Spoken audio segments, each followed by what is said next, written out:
ఇదా ఈ ice cream నీతో కలిసి తింటుంటే చాలా బాగుంది తెలుసా. తర్వాత ఇంటికి వెళ్ళిపోదాం. అప్పుడే ఇంటికా? ఈరోజు నైట్ అయ్యేంత వరకు ఎలా అయినా నీతో ఉండాల్సిందే.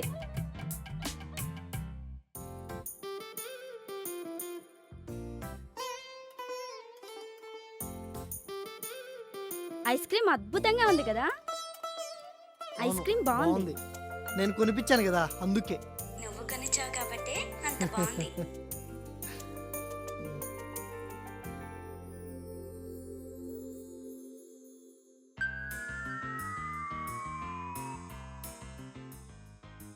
ఎవరు ఫోను?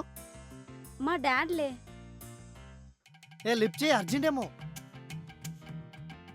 ఎక్కడున్నా ఏం చేస్తున్నావు త్వరగా రా, బ్లా బ్లా బ్లా బ్లా ఇదే మాట. అది కేరింగే. లిఫ్ట్ చేసి మాట్లాడు. ఆ డాడీ చెప్పు. ఎక్కడున్నావమ్మా? ఏముంది డాడ్, రొటీన్ డైలాగ్స్. డాడ్ చెప్పడం మర్చిపోయా, రేపు పూజ ఎంగేజ్మెంట్. రేపేనా? నేను పూజ ఎంగేజ్మెంట్కి భద్రాచలం వెళ్తున్నా, దారిలో ఉన్నాను. 10 days వరకు రాను. ఏంటి అంత తొందరగా పెళ్లి చేస్తున్నారు? పూజ డాడ్కి మా డాడ్ లాగే అనుమానం ఎక్కువ. సో అందుకే లేట్ చేస్తే లేచిపోతుందేమోనని తొందరగా ఎంగేజ్మెంట్ పెట్టేసుకున్నాడు. అంత తొందర ఎందుకమ్మా? ఆడపిల్లలుగా మాకు బాధ్యతలు ఉంటాయి కదా, మీరు కూడా ఆలోచించాలి. మాకు రెస్పెక్ట్ ఇవ్వాలమ్మా. రెస్పెక్ట్ తగ్గదు dad. I love you. I love you two తల్లి.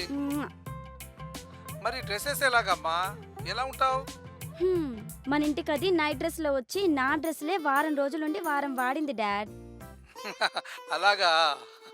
ఇప్పుడు నేను అక్కడికి వెళ్ళి దాని ఎంగేజ్మెంట్కి వచ్చిన డ్రెస్సెస్ అన్ని వాడకపోతే నా ఈగోనే సాటిస్ఫై కాదు. సరేనమ్మా, నీ ఇష్టం. ఓకే డాడ్, ఉంటాను. ఓకే, టాబ్లెట్స్ వేసుకోండి. అమ్మా జాగ్రత్తగా వెళ్ళు తల్లి. మర్చిపోయే దారిలో చాలా జాగ్రత్తగా ఉండి ఆడపిల్లవు తల్లి నువ్వు. Thank you dad. Bye dad. ఏంటి పూజ ఎంగేజ్మెంటా? నాకు చెప్పలేదు. నాకు చెప్పకుండా ఎలా రావాలి?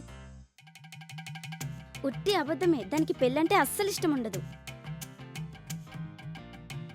నువ్వు నేను గోవా వెళ్తున్నాం కదా, ఎంజాయ్ చేయడానికి అలా చెప్పా. నీ షార్ట్ ఫిల్మ్స్ కంప్లీట్ అయితే నేనేం చెప్తే అది చేస్తానో గుర్తుందా? ఇంత తొందరగానా? మనతో మామూలుగా ఉండదు. మరి పూజ ఎంగేజ్మెంట్ అని డాడీకి చెప్పావు? ఈ మధ్య నిజమైన ఎంగేజ్మెంట్లే క్యాన్సిల్ అవుతున్నాయి. అది అబద్ధమే కాబట్టి ఈజీగా క్యాన్సిల్ అవుద్దిలేరా. ఇంత ఈజీగా అబద్ధాలు ఎలా చెప్తావు నువ్వు? నువ్వున్నావన్న ధైర్యంతోనేరా. అది కాదు ముగ్ధా. నువ్వేం చెప్పొద్దు, డాడీతో స్ట్రాంగ్గా చెప్పేశా. చలో గోవా. పద ఇంటికెళ్ళి డ్రెస్సులు తెచ్చుకుందాం.